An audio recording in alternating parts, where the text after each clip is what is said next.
Ktu është kushtrim kokalla.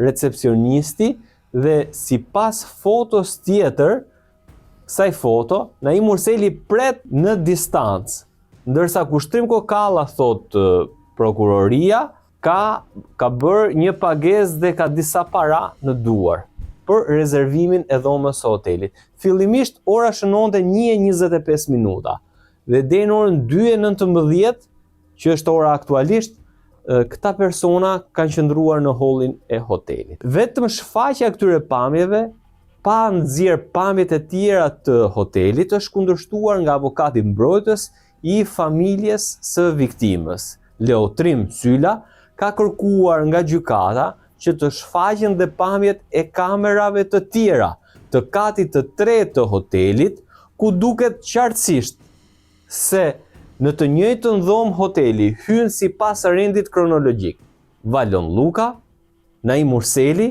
dhe kushtrim kokalla. Sipas tij, shfaqja e këtyre pamjeve të tjera do të ndihmonte në provueshmërinë e faktit se kushtrim kokalla, Naim Urseli janë pjesë të njëjtit plan kriminal dhe kanë qëndruar në të njëjtën dhomë atë natë. Gjyqtarja ka thënë që po këto kamera janë, kamera të cilat i ka dhe familja e viktimës të vëna në dispozicion nga prokuroria dhe trupi gjykues do t'i marrë në konsiderat gjatë shqyrtimit final të çështjes. Por ka qenë prapë insistimi i avokatit që ka kërkuar që të shfaqen dhe ato kamera. Ato kamera të cilat tregojnë realisht në katin e 3 të hotelit që atë natë kushtrim kokalla dhe Naim Urseli kanë qëndruar në të njëjtën dhomë.